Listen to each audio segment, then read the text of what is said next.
여러분, 40대부터는 숨만 쉬어도 찐다는 말, 주변에서 한 번쯤 들어보셨죠? 실제로 30대 후반, 40대가 되면서 예전과 똑같이 먹고 똑같이 움직이는데도 몸무게가 서서히 올라간다는 분들이 정말 많습니다. 이게 단순히 나이 탓, 의지 부족 때문일까요? 오늘은 그 핵심인 기초대사량을 세대별로 나눠서 설명드리고 10대부터 50대 이후까지 각 나이에 맞는 관리법을 알려드릴게요. 영상 끝까지 들으시면 내가 의지가 약해서가 아니라 몸의 시스템이 바뀐 거구나를 이해하시고 그에 맞는 전략을 세우실 수 있을 거예요. 이 영상은 일반적인 건강 정보이며 현재 질병이 있거나 약을 복용 중이신 분은 생활 습관을 크게 바꾸기 전에 반드시 담당 의사와 상의해 주세요. 먼저 기초대사량부터 짚고 갈게요. 기초대사량은 우리가 가만히 누워있기만 해도 숨쉬고 심장이 뛰고 체온을 유지하고 뇌가 돌아가게 하는 데 쓰이는 최소한의 에너지입니다. 하루에 쓰는 에너지 전체를 100이라고 하면 이 기초대사량이 보통 60에서 70%를 차지해요. 운동으로 소비하는 에너지는 생각보다 훨씬 적고요. 그래서 운동을 조금 더 하느냐보다 내 기초대사량이 얼마나 되느냐가 체중 관리에 훨씬 큰 영향을 미칩니다. 문제는 이 기초대사량이 나이가 들수록 특히 근육량이 줄수록 서서히 떨어진다는 거예요. 그래서 예전과 똑같이 먹고 움직여도 남는 에너지가 점점 많아지고 그게 지방으로 쌓이게 됩니다. 10대와 20대 초반은 기초대사량의 황금기입니다. 성장과 호르몬 덕분에 같은 양을 먹어도 잘 타버리고 조금만 움직여도 살이 빠지는 시기죠. 이때 가장 위험한 건 극단적인 다이어트입니다.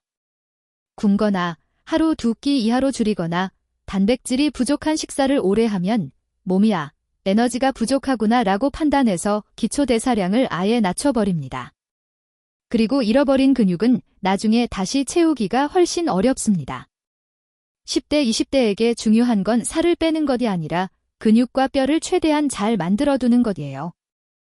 하루 3끼 규칙적인 식사, 특히 단백질과 채소를 챙기고 주 2, 3회는 온몸을 쓰는 운동을 해두면 30에서 40대 이후에도 훨씬 덜 힘들어집니다. 30대에 들어서면 특히 30대 후반부터는 기초대사량이 눈에 띄게 떨어지기 시작합니다. 20대와 비교하면 10에서 15% 정도 낮아지는 경우도 흔합니다. 이 시기에는 결혼, 출산, 육아, 회사 일 등으로 활동량이 줄고 앉아있는 시간이 늘어나죠. 그런데 식습관은 20대 때와 크게 다르지 않은 경우가 많습니다. 그러면 남는 에너지가 늘어나고 배와 허리 주변으로 살이 붙기 시작합니다. 30대의 핵심 전략은 근육을 지키는 것입니다. 주 2, 3회, 20에서 30분만이라도 전신 근력 운동을 시작해주세요. 푸시업, 스쿼트, 런지, 플랭크 같은 맨몸 운동이면 충분합니다. 그리고 야식, 단 음료, 군것질을 줄이고 단백질과 채소 위주의 식사로 바꾸는 것만으로도 기초대사량 하락 속도를 꽤 늦출 수 있습니다. 40대가 되면 특히 40대 중반 이후부터는 예전이랑 똑같이 먹는데 왜 이렇게 찌지? 라는 말이 절로 나옵니다. 근육량은 줄고 호르몬 변화도 시작되고 활동량은 더 줄어들기 때문입니다. 기초대사량은 20대 때보다 100에서 300kcal 정도 떨어져 있는 경우가 많아요. 이 말은 예전과 똑같이 먹고 움직여도 매일 간식 하나 정도의 열량이 남는다는 뜻입니다. 그게 한 달, 1년, 3년 쌓이면 당연히 체중이 늘 수밖에 없죠. 그래서 40대 이후에는 예전처럼이 아니라 지금 몸에 맞게 전략을 다시 짜야 합니다. 먹는 양과 질, 움직이는 양, 수면, 스트레스 관리까지 전체를 조정해 주셔야 해요. 이제 세대별로 핵심 전략을 한 번에 정리해 볼게요. 10대, 20대, 근육과 뼈를 최대로 쌓는 시기입니다. 굶지 말고 단백질과 채소를 충분히 먹으면서 전신을 쓰는 운동을 꾸준히 하는 게 중요합니다. 30대, 근육이 조용히 빠져나가는 시기입니다. 주 2, 3회 근력 운동으로 근육을 지키고 야식과 단 음료를 줄여서 기초대사량 하락 속도를 늦추는 게 핵심입니다. 40대, 호르몬 변화와 근육 감소가 겹치는 시기입니다.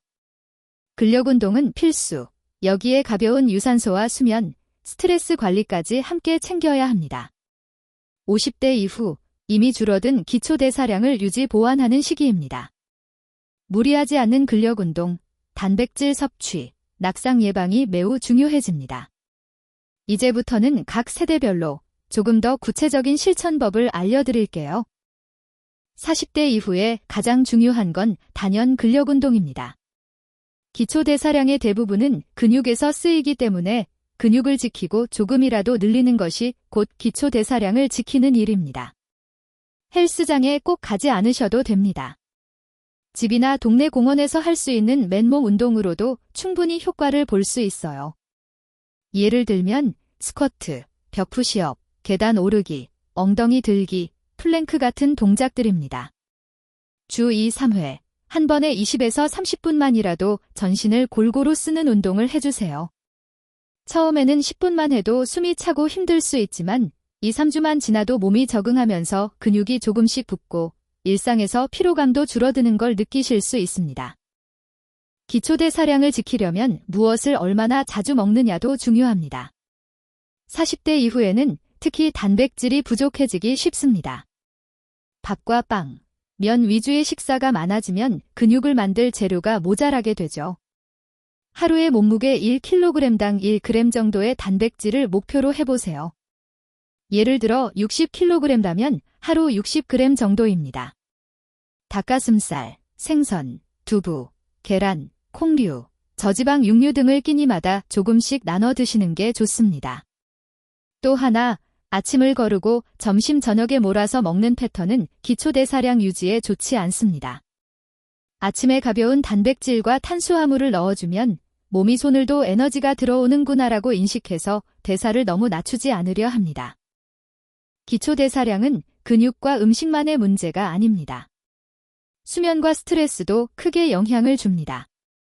잠이 부족하면 식욕을 조절하는 호르몬이 망가지고 스트레스가 심하면 몸이 지방을 더 잘 저장하는 방향으로 바뀝니다. 40대 이후에는 6시간 이하 수면이 계속되면 체중 증가와 대사질환 위험이 확실히 올라간다는 연구들이 많습니다. 가능하면 7시간 전후의 수면을 확보해주세요. 또 하루에 5에서 10분만이라도 가볍게 스트레칭을 하거나 한강이나 동네 공원을 산책하면서 숨을 깊게 쉬는 시간을 가져보세요. 이 작은 습관들이 쌓이면 호르몬 균형이 좋아지고 결과적으로 기초대사량을 지키는 데 도움이 됩니다. 50대 이후에는 이미 어느 정도 기초대사량이 떨어져 있는 상태에서 출발합니다. 이 시기에는 젊을 때처럼 하려고 무리하다가 관절이나 심장에 부담을 주는 것보다 꾸준히 오래 갈 수 있는 방식을 찾는 게 훨씬 중요합니다. 걷기와 가벼운 근력운동을 섞어서 일주일에 4에서 5일 정도 움직여주세요. 예를 들어 하루 30분 빠르게 걷기 플러스 10분 정도의 가벼운 스쿼트, 의자에서 일어나 앉기, 물병 들기 같은 동작이면 충분합니다. 또 체중 숫자에만 집착하기보다는 허리둘레, 옷이 맞는 느낌, 계단을 올랐을 때 숨이 차는 정도 등을 함께 보면서 변화를 체크해주세요. 이게 진짜 건강한 기초대사량 관리입니다. 관절 질환, 심장 질환, 당뇨 등 기저질환이 있으신 분들은 새로운 운동을 시작하기 전에 반드시 주치의와 상의하셔야 합니다. 마무리로 오늘 영상 보신 후 바로 실천할 수 있는 3가지만 정리해 드릴게요. 첫째, 오늘부터 일주일에 최소 2번, 10분이라도 전신 근력 운동을 시작해 보세요. 스쿼트, 벽푸시업, 플랭크 같은 기본 동작이면 충분합니다. 둘째, 내일 아침 식사에 단백질을 하나 추가해 보세요. 계란 하나, 두부 반모, 요거트 한 컵처럼 간단한 것부터 시작하시면 됩니다. 셋째, 오늘 밤에는 평소보다 30분만 더 일찍 자는 걸 목표로 해보세요. 이 30분이 쌓이면 호르몬과 대사가 훨씬 안정됩니다. 숨만 쉬어도 찐다는 말을 그냥 받아들이기보다는 내 몸의 시스템을 이해하고 나이에 맞는 전략으로 관리해보세요. 몸은 생각보다 정직하게 여러분의 습관에 반응해줍니다. 도움이 되셨다면 주변 30, 40, 50대 가족과 친구들에게도 이 영상을 공유해주세요. 모두가 자기 나이에 맞는 방법으로 건강하게 오래 가셨으면 좋겠습니다.